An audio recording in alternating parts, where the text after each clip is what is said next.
Aunque a día de hoy la religión se ha convertido en una especie de atrezo social, la verdad es que en el pasado la gente era profundamente fervorosa. Eso nos ha permitido conservar un montón de historias asombrosas. Algunos piensan que esas historias han nacido al socaire de la devoción, pero otros creen que esa devoción es producto precisamente de esas historias. Sin entrar en debate, han sido muchas las imágenes de Cristos, vírgenes y santos que han sido protagonistas de sucesos de difícil explicación. Bienvenidos a Málaga Misteriosa. Les habla José Manuel Frías. Comenzamos.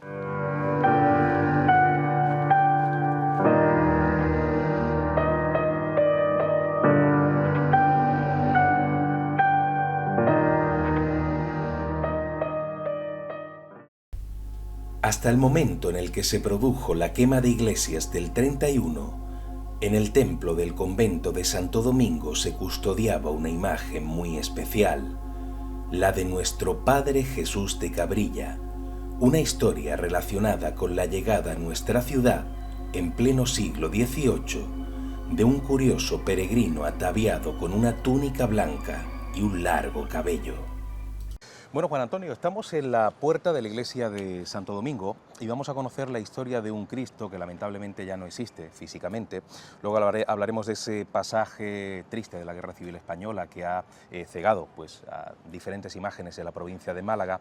Pero este Cristo de Cabrillas, nuestro Padre Jesús de Cabrilla, tiene una historia muy interesante porque nos hace viajar al siglo XVIII, muy cerquita del lugar en el que estamos, en el entorno de Plaza de Arriola, donde había un palacete y donde ocurrió una historia muy curiosa vinculada con un misterioso peregrino, ¿verdad? Efectivamente, es un peregrino de estas tantas personas, de estos personas dando vuelta que nadie sabe si es un peregrino, si es un pedigüeño, nadie sabía lo que había en aquel entonces, en aquel siglo. Todos sabemos lo que pasaba, ¿no? Había mucha hambre, por desgracia. Claro. Y pasando por la plaza de Arriola, que antiguamente el río llegaba prácticamente hacia ahí, no existía lo que ahora ha sido Atocha, no existía nada, pues pasó por la puerta de un palacete que según dicen, está en la Plaza Arriola haciendo esquina con Sebastián Subirón, que era un palacio que hasta el año 60, años 70 aproximadamente, estaba ahí una asociación juvenil y tal, en un patio precioso. Este caballero, pues pegó en la puerta de la marquesa de Cabrilla, por eso es lo del Cristo de Cabrilla, pegó en la puerta y el mayordomo abrió y lo que pidió fue alojamiento simplemente. Y bueno, pues él se lo dijo a la señora dijo que sí. Y ahora hay dos partes. La primera parte es que ella, con miedo a que saltara de la puerta a su casa cuando estén durmiendo, le robara y se fuera. Y otra segunda parte es que él pidió encarecidamente que le dejaran la comida en su cuarto y por favor no entrara nadie por la noche. Curioso. De esta forma, él pidió que se cerrara la puerta y que nadie lo molestara. Las dos partes, las dos leyendas, o no leyendas, y ahí está esa línea roja que separa la leyenda de la realidad, pues son unas leyendas románticas, unas leyendas en el que se basa todo desde aquel siglo hasta 1931, hasta las fatídicas noches del 11 al 13 de la madrugada del 12 al 13 de mayo del 31, el Cristo de Cabrilla pues existió.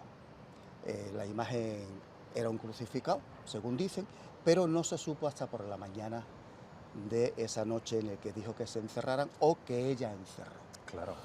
¿Qué ocurre? Que por la mañana pues pegan en la puerta, no contestan, el mayordomo se dice a la señora llega, pega, no contesta, sacó la llave, abrió la puerta y no había nada.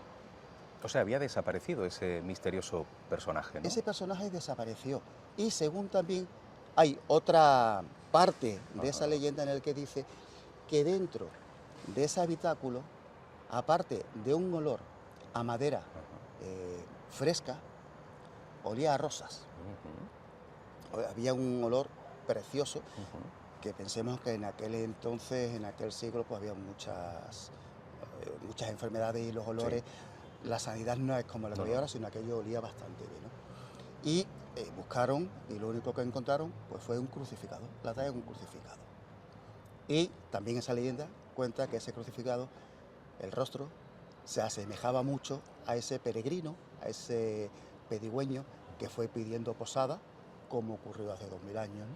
O sea, es como si él se hubiera transformado en la talla, o él hubiera creado de manera misteriosa la talla y luego hubiera desaparecido, ¿no? Me imagino que en aquel entonces se consideraría como un prodigio, y quizá eso es lo que provoca no solo que le pongan el nombre de nuestro Padre Jesús de Cabrilla, sino que ocupe un sitio especial en este templo, ¿verdad? Sí, sí, vamos, ocupaba justamente la capilla que está justo a la parte izquierda del altar. Antiguamente era la capilla del Sagrario, Ajá. curiosamente compartida con la capilla de la Esperanza, incluso con la capilla de la Virgen del Rosario, pero en la entrada de la capilla, que ahora mismo está el Cristo del Perdón, de la Hermandad de los Dolores del Puente Coronada, pues arriba, en una de las pinturas, se ve un cáliz, diciendo que esa era la parte del Sagrario. Y estuvo ahí pues hasta aquella noche de la quema del 12 al 13 de mayo del 31, y estaba ahí de una forma muy velada. Tenía muchísima devoción, Sí. tenía muchas promesas que desaparecieron con la quema. Otros dicen que no desaparecieron, sino que se la llevaron, porque muchas eran promesas de plata. Esa es la historia. Nadie sabemos lo que pasó, y sobre todo en Santo Domingo hay muchísimas leyendas y muchísimas realidades de lo que pasó aquella fatídica noche. Pero el Cristo era un crucificado, y hay incluso hasta, como tú bien sabes, fotografía, solamente una fotografía. Eso te iba a decir, de solamente Cristo. una imagen que se ve de muy mala calidad, Sí. pero por lo menos es el único recuerdo que nos queda, ¿no? Sí, sí, incluso tuvo hasta su hermandad de que lo sacaban en procesión. Y tenía mucho tirón este Cristo. De hecho, la gente venían aquí y automáticamente se iban al Cristo de Cabrilla a rezarle, porque era un Cristo muy milagroso, sobre todo por el milagro que pasó en la Plaza de Arriola.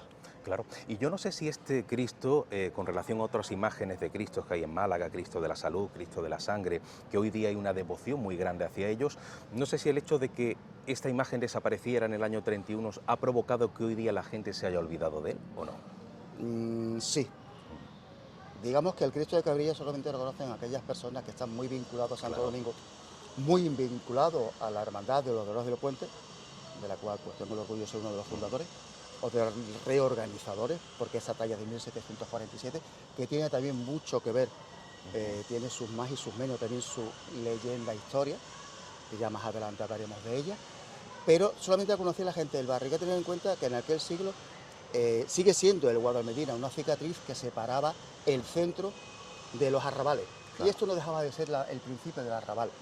Y eran los que vivían muy cercanos por aquí. Pero sin embargo, la gente que estaba muy cercana a la Plaza de Arriola le tenían muchísima devoción. ¿Qué ocurre? Pasó lo que pasó en el 31, se fue diluyendo un poco con la República, ya después vino la Guerra Civil, vuelta a lo mismo, y ya a partir del 39, el 40, ya nadie se acordó del Cristo de Cabrilla. Originariamente era conocido como Santo Cristo de la Columna. Hoy día, la imagen es venerada bajo la advocación de Santo Cristo de la Salud. Y es que durante una epidemia de peste bubónica que azotó a la ciudad a mediados del siglo XVII, la talla protagonizó el don de intermediar para hacer desaparecer la enfermedad de manera repentina. Vamos a hablar, Juan Antonio, de un Cristo que es muy querido por la gente de Málaga, que ha protagonizado leyendas, historias milagrosas, como es el Cristo de la Salud. Y se le atribuye un personaje curioso, que es José Alfaro, Josep Alfaro, que es un hombre que por lo que cuentan las crónicas no se sabe exactamente de dónde era. Fíjate qué lugares tan diferentes, que hay quien dice que nació en Teruel y quien dice que nació en Italia. Sí. O sea, no hay un consenso ahí, ¿verdad? No lo hay. Dice que o bien en Teruel, incluso en Génova. Y por eso muchos dicen como Giuseppe. Claro. Por aquello, hay que tener en cuenta que en aquel entonces Génova pertenecía a la corona española. Sí. Y hay mucho, como Giuseppe Micaela, hay muchas imágenes italianas en la provincia de Málaga, claro, y en Málaga ciudad, ¿no? Y este Cristo de la Salud está atribuido a él, un Cristo atado a la columna, con unas facciones muy duras, pero de aquella época. Es un Cristo que impresiona y tiene una historia, como siempre. Claro. El siglo XVIII fue muy dado a ello, ¿no? Por aquello de agarrarse la gente a la fe, ¿no? Claro. y tiene una historia preciosa sobre una epidemia.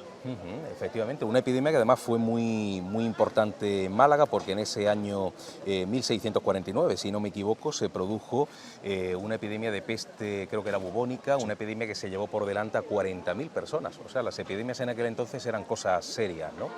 ¿Cuál sería el milagro que protagoniza este Cristo y que hace que la gente de alguna forma le atribuya una intermediación en esa peste? Porque él no tenía nombre en aquel entonces, y lo de Cristo de la Salud es precisamente porque proporciona la salud a la ciudad, ¿verdad? Efectivamente, lo que pidió el pueblo era que se parara esta peste, ¿no? Porque 40.000 personas en el siglo XVIII, estamos hablando, pues casi una tercera parte de la población de Málaga, ¿no? Claro. Tener en cuenta que Málaga era la parte central. Málaga no tenía, más allá de a lo mejor de Calle La Victoria, o más allá, si me apuras, de la Malagueta o el parque, que no existía, ¿no? Era una densidad de población bastante fuerte. Y se comentaron al Cristo de la Salud, porque al estar, no estaba aquí, estaba en San Juan, a estar en una parroquia de las grandes de Málaga, era San Juan, los Mártires y el convento de San Francisco, eran las más grandes que existían en aquel entonces, también contando con el convento de Santo Domingo, pero está al otro lado del río, pues también tenía mucha devoción. ¿Qué ocurre? Que le rezaron tanto, que el Señor puso el milagro. Sí. La peste pues desapareció, se erradicó. Y hay una curiosa historia que tiene relación con José Alfaro, Giuseppe Alfaro, y es que se decía por aquel entonces que si tú eras imaginero y tallabas una imagen que luego protagonizaba un milagro, tú podías fallecer muy pronto, era como una especie de castigo divino, una cosa muy rara. Pero dicen que a José Alfaro le ocurrió algo parecido. En el momento en el que se produce el milagro que tú nos has contado, él termina falleciendo, según Narciso Díaz de Escobar, al cabo de 5 o 6 días, ¿no? Con lo cual vemos que parece que se había cumplido esa especie de tradición extraña, ¿no? O sea, que son cosas que se comentaban en aquel entonces, que hoy día nos suenan un poco casi a cuento, ¿no? Pero que parece que el fervor popular sí era muy fuerte por aquel entonces, como tú decías, ¿verdad? Dicen, también cuentan esas leyendas, esas líneas, que precisamente murió de esa peste. De esa peste, ¿no? Murió de esa, y porque quiso venir aquí a ver su Cristo y coincidió. Claro. Y eso es lo que cuentan, ¿no? Claro, en aquel entonces los escribanos pues no tomaban nota de todo y no conocían al escultor. Exacto, claro. De hecho, se cuenta de que cuando Simón hizo el Cristo, nuestro Padre Jesús cautivo, al poco tiempo se quedó ciego. Cuestión que no es cierto, porque la propia nieta dijo de que no fue así, de que él falleció y él no estuvo, y él no se quedó ciego. En este caso, un Cristo que está en un lugar tan característico como es cerca de esta Plaza de la Constitución, y que además es un Cristo con todas las historias que hemos contado, ¿sí tiene mucha devoción por parte de la gente hoy día? Tiene y no tiene, me explico. Sí tuvo bastante devoción, de hecho hay una hermandad que lo saca, el Día del Cristo de la Salud, y ahora sí se está fomentando otra vez. Ahora. De hace unos cuantos años, una década por ahí, hay otra vez esa explosión de hermandades y cofradías o prohermandades, ¿no?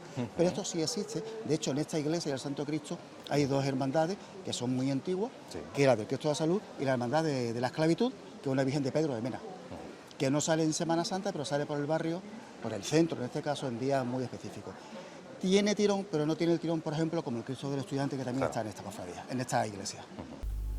Cuentan que nuestro Padre Jesús Nazareno de Viñeros llegó a Málaga en la compañía de un padre mercedario de Valladolid, y que ya en aquella ciudad había obrado más de un prodigio.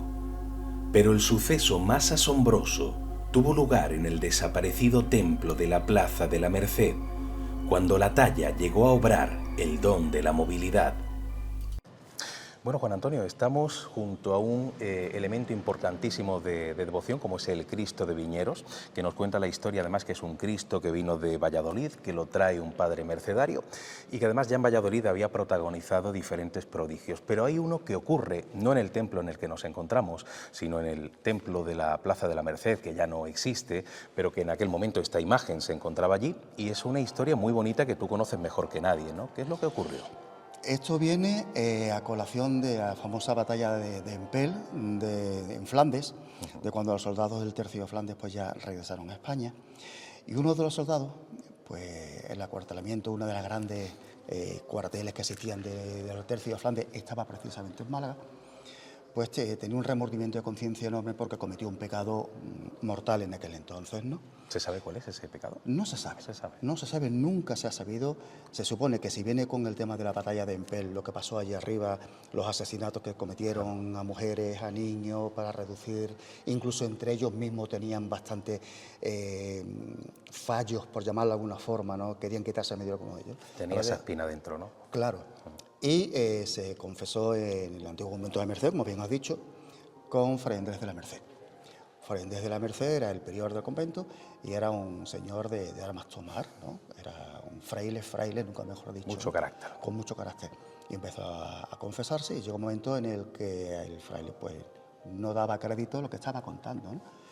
Y tal fue así que no le quiso dar la solución, sino que lo echó literalmente del templo, diciendo que no me perdonaba, que ya se podía ir. Este muchacho pues sabía que dentro de poco tenía que partir otra vez, se tenía que ir y él no quería irse por si fallecía en combate, pues tener su alma liberada, ¿no? Y ocurrió que él regresó otra vez al convento, pasó por delante del convento, vio las puertas abiertas, se puso delante del Cristo de Viñero, se arrodilló y él le pidió por favor que él hiciera intercesor para que le perdonara. Y no fue así la cosa, sino que en un momento dado el Cristo de Viñero separó la mano derecha de la cruz y lo bendijo. Y le dijo, quedas perdonado. Imagínate la revolución que se hizo, ¿no? El chaval se fue, perdonado, pero cuenta la historia, cuenta la leyenda, la realidad, no se sabe, que al momento de poner la mano otra vez, la mano se quedó en el aire y nadie puso volver a poner la mano en la cruz. Ese brazo, Fray Andrés de la Merced, pues también se cuenta de que se quedó con el brazo. O sea, se queda con el brazo, me imagino que le pondrían una réplica o algo a lo que es el Cristo tuvieron que originario. hacerle un brazo porque ese brazo no había manera humana de poder ponerlo y no iba ahí el Cristo con la mano separada, sino que le hicieron un brazo nuevo en el que apoyara precisamente a la cruz, como se ve en esta reproducción, que este es de Paco Buiza, es reciente, no es el anterior, porque la cama del 31 también desapareció. Claro.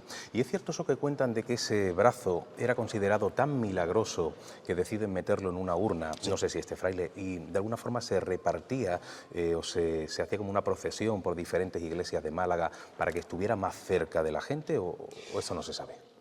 Unas personas dicen eso, otras cuentan que se hacía como las réplicas de la Virgen que van de casa en casa y les llaman a los enfermos para que los enfermos sanaran. Claro. Y cuentan leyendas de que algún que otro enfermo pues sanó. Volvemos siempre a lo de los siglos XVIII, XVII y XVIII, que bueno, aquello fue una explosión de fe tan enorme que créetelo o no te lo creas. Realmente la orden mercedaria existió, el Cristo existió y dicen que sí es verdad lo del Cristo de Viñero y bueno, yo sí me lo creo, de que el Cristo lo bendijo porque no es la primera vez que pasa. ¿Y no hay ningún tipo de documento, de algún papel, alguna crónica donde se habla de dónde acabó esa mano, ese brazo? Porque yo he llegado a escuchar incluso que terminó en el Vaticano, en el archivo del Vaticano, en Roma, ¿no?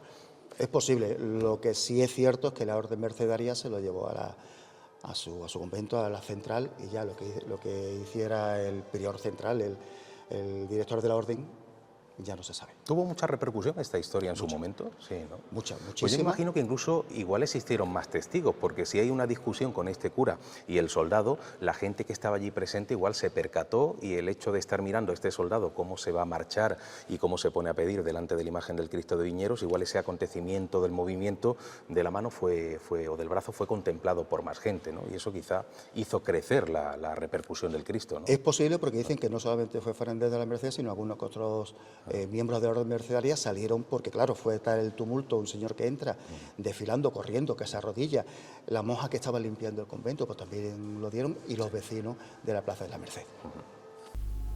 Algunos cuentan que la talla del Santísimo Cristo de la Sangre procede de la Santa Sede, pero otra leyenda lo convierte en protagonista de una romántica historia en la que aparece de la nada, flotando en las aguas malagueñas y salvando la vida de unos pescadores que estaban al borde de la muerte tras enfrentarse a una tormenta.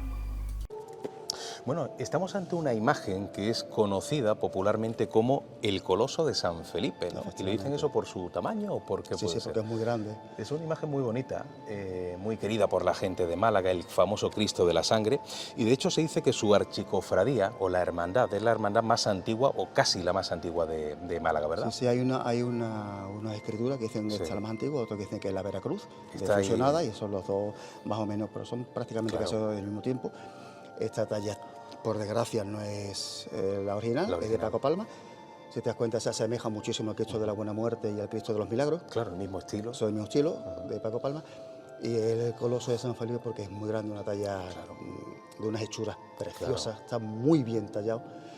Y tiene también otras leyendas, para mí, una de las leyendas más bonitas que existen en Málaga, porque además une dos barrios, que es el barrio de la Victoria, cuando antiguamente estaba en la Convento de la Merced, Sí.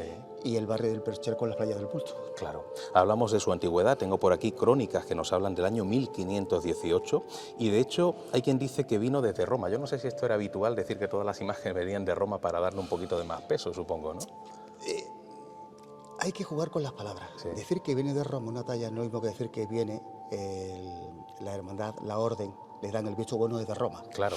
Que son dos cosas distintas. Cierto. Que decir que todas vienen de Roma es como decir que todas las pequeñas astillas que conformaron la corona de Cristo, la cruz, Sí. precisamente, vienen todas de Roma. Claro. Si todas esas pequeñas astillas se unieran, pues dice que habrían para no sé cuántos cargueros, Sí, sí, ¿no? cierto. Pues con él pasa lo mismo. ¿Qué ocurre? Que el Cristo de la Sangre aquí en Málaga, venga donde venga, tiene una devoción brutal. grande. Brutal. Uno de los más queridos, ¿no? Hay unas leyendas, hay una serie de tradiciones muy diferentes entre sí que nos hablan del milagro que finalmente hizo que se le tuviera la devoción que se le tiene hoy día. Por ejemplo, una de ellas nos habla del año 1518, cuando hay un pescador que está en mitad del mar, se produce una tormenta y este hombre tiene la posibilidad de llegar rápidamente a la costa para salvar la vida. Pero a la vez ve a lo lejos una embarcación con otros dos marineros que están a punto de naufragar contra unas rocas y este hombre arriesga su vida para salvar a esos dos marineros. El caso es que su embarcación llega al lugar donde están ellos dos, consigue rescatarlos y cuando llega a la costa, esos dos marineros se bajan del barco, pero finalmente la embarcación originaria es absorbida por el agua con este hombre en medio. Y decían que en ese momento, cuando el agua se está tragando, este señor da la impresión de que era una representación de Cristo, porque empieza a aparecerle pues la típica llaga en el costado, llaga sangrante, un rostro que se le muta por completo y por lo tanto la gente empezó a gritar: ese es Cristo, es el Cristo de la sangre. Pero luego tenemos también otra historia de unos pescadores que van a naufragar y que de pronto se ponen a pedir pues un favor a Dios, ¿no? La intermediación para poder salvar la vida, y de pronto ven una talla flotando en el mar. Esa talla se va acercando, según se acerca la tormenta parece que amaina, ¿no? Y bueno, finalmente ellos entienden que el Cristo les ha salvado y cuando suben el Cristo al barco se dan cuenta de que está sangrando por la llaga del costado, de ahí viene lo de Cristo de la sangre. Pero tú conoces otra historia, mucho más bonita creo yo, ¿verdad? Digamos que es más, como siempre digo, más romántica. Sí. Digo, una leyenda popular preciosa. Sí. El principio es igual que el que tú has dicho. Es un pescador que ve que hay una tormenta y lógicamente pues se va para la costa. Estamos hablando de las playas del Bulto, Sí.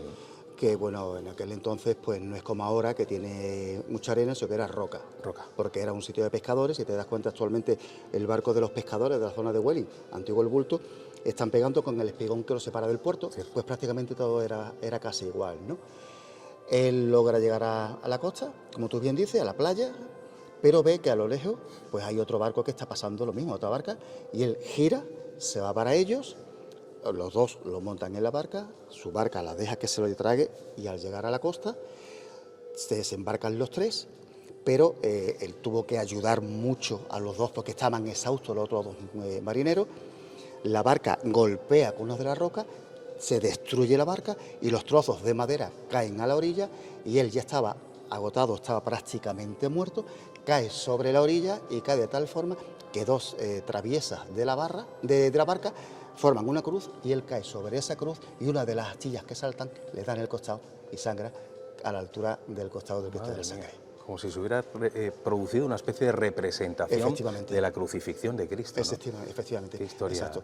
Esa es la historia que, otra de las leyendas que van surcando por ahí, que a mí esa me encanta, porque es del esfuerzo de una persona Sí. que no es egoísta de salvar su propia vida, sino va por los demás, salva a los demás, él muere exhausto y muere de esa forma pues tan particular. Hay algo que no sé si me puedes confirmar, pero una parte de la tradición dice que originariamente esa talla del Cristo de la Sangre, que algunos dicen que aparece flotando en las aguas, que sería por lo tanto una parte de la leyenda, fue ubicada originariamente en una capillita a pie de la propia playa y que luego ya se trasladaría a la iglesia. Yo no sé si de eso también ha quedado constancia en las crónicas. Yo no tengo constancia de que hayan creado, es muy posible, porque en aquel entonces todo lo que fueran imágenes pequeñas pues parecería, pero a mí eso me suena mucho más. Hay una película bastante antigua que se llama El Cristo del Mar, que es algo parecido, que fue en el norte de España con una galerna, que solamente se sabía que iba a haber galerna porque había una cueva y había un ojo hecha en esa cueva que si entraba agua por ese ojo es que había galerna segura. Y había un pescador que estaba pues ayudando a un chaval pequeño, el chaval pequeño pues lo acoge jugando con él, el chaval se mete en la cueva para jugar y vio que entra agua, sale corriendo, galerna, galerna, galerna, galerna, sale en la cofradía de pescadores, todos los armadores fueron a por los demás, rescataron todos los barcos, menos al barco de este hombre, y al poco tiempo pues, aparece un crucificado de esta forma, por la orilla de esta playa, que me parece que no sé si era santanderina o asturiana, por esa parte. Nuestro Padre Jesús Nazareno, más conocido como el Rico, es una imagen muy venerada por los malagueños que se custodia en la iglesia de Santiago. La tradición asegura que fue protagonista de un asombroso suceso que tuvo lugar durante el reinado de Carlos III y que fue el motivo de que, una vez al año, durante Semana Santa, se libere un preso.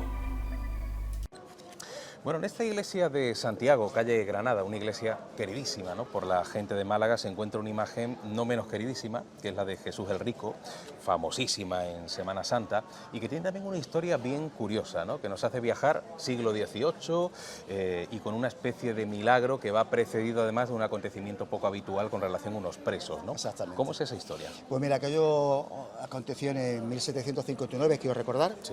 mediados del siglo XVIII, cuando reinaba Carlos III en España. Las epidemias típicas de los siglos XVIII. En aquel entonces pues no hubo procesiones en la calle, no salían santos a la calle por Semana Santa, pero Jesús el Rico tenía muchísima devoción dentro de los presidiarios de la ciudad. En aquel entonces la cárcel está, lo que ahora es la avenida de la Rosaleda, y estaba relativamente cerca, ¿no? ¿Qué ocurre? Que los presos le rogaron, le pidieron al alcaide de la prisión que lo dejaran salir para sacar a su Cristo. Él dijo que no, que como van ahí los presos a la calle, que no. Los guardias se pusieron en preaviso, pero ellos se amotinaron y salieron, no se sabe cómo, milagrosamente salieron todos menos uno, porque se tuvo que quedar en la cama porque estaba bastante enfermo, no podía ni andar. Decías milagrosamente, igual en esa época no era excesivamente difícil escaparse de una prisión, ¿no? Pues no creo que tuvieran la seguridad que tienen hoy día, ¿no? No, porque con un mosquetón tenías una bala y mientras la cargaba ya se habían ido. Sí, es verdad. Y la reja entre 4 o 5 empujaban y le tiraban porque no tenía esa argamasa como actualmente tiene los hierros y tiene el cemento. Se escapan, vienen, sacan a Jesús el Rico por las calles, los pasean, termina la procesión y todos, absolutamente todos, regresan a prisión, menos uno. Claro, el alcaide pues montó en cólera, yo lo sabía, que uno se iba a escapar, eso no puede ser, llama a los guardias para que fueran a buscarlo. Y justo en el momento que estaba saliendo del dintel de la prisión, en ese momento entra el preso que se había escapado con una bandeja con la cabeza de San Juan el Bautista, que el Cristo del Rico posa a los pies del trono procesional. Esa cabeza se la pone a los pies de su compañero que estaba enfermo y al poco tiempo ese enfermo pues mejora. Y claro, ese milagro y sobre todo lo que lo precede, esos presos que se escapan, pero no se escapan para intentar huir, sino para hacer una buena obra, es lo que ha provocado que posteriormente en Semana Santa siempre se haga se permite que un preso, ¿no? Quede libre siempre que sea con un delito menor, ¿no? Hay una real cédula, en aquel entonces eran presos de sangre. De sangre. Curiosamente, una real cédula de Carlos III, en el que dice que cada miércoles santo se libere un preso. Hay una imagen de una película de Amanecer en Puerto Oscura, que no es lo real. Sí. Sí es real que el rico en procesión, cuando libera al preso, sí bendice al preso que lo libera. Sí. El preso recorre toda la procesión cubierto, nadie sabe quién es. Pero esa película pues lo que hace es que escoge a uno, no es que lo bendice, sino que con la mano escoge a uno. Claro. No es real, no es real. Se pone una terna en el Consejo de Ministros de la semana anterior y entre esa terna de los que tanto la prisión actual como el Consejo de Ministros así lo determina, es el que libera al rico, y eso se ha ido ampliando tanto que ya en muchos pueblos de la provincia de Málaga ya lo están haciendo. Pero la orden de Carlos III, esa real cédula, solamente está hecha para el Cristo de la Sangre, que desapareció el antiguo, actualmente una obra del granadino, entre comillas, porque nació en Álora, Navas Parejo. O sea, esa liberación se sigue practicando sí. todos los años, ¿no? Todos los miércoles santos sale de la Casa Hermandad ahora mismo, que está en Calle de la Victoria, y ahora últimamente lo están bendiciendo en la Plaza del Obispo, en la puerta de la catedral. Claro. Antiguamente decías que eran crímenes incluso de sangre, pero ¿qué tipo de delitos son los que hoy día permiten? Serán muy leves, ¿no? Normalmente, últimamente son por robo, por tráfico de drogas, por malversaciones. Son delitos, entiéndase, menores, pero son de personas que a lo mejor llevan 2 o 3 años en la cárcel y le quedan 4 o 5 años.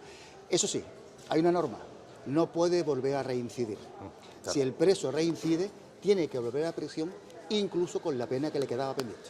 Cumplir la pena por la que te Aunque había está liberado, indultado, ¿no? está indultado, el indulto se lo da, pero no lo amnistía, le dan el indulto, no da la amnistía plena. Con lo cual, si vuelve a recaer, pues durante cierto tiempo tiene que cumplir la pena completa que le echen más la que tenía pendiente. Si recae una vez que ha pasado esos años que le quedan, pues solamente cumpliría la pena de lo que le caiga en aquel entonces. Hemos conocido hoy un interesante mosaico de milagros religiosos que se conservan gracias a las crónicas de importantes documentalistas del pasado. Y eso ha sido solo un botón de muestra de lo que conserva la siempre apasionante memoria popular. Nos vemos en una próxima edición de Málaga Misteriosa. Un fuerte abrazo, amigos.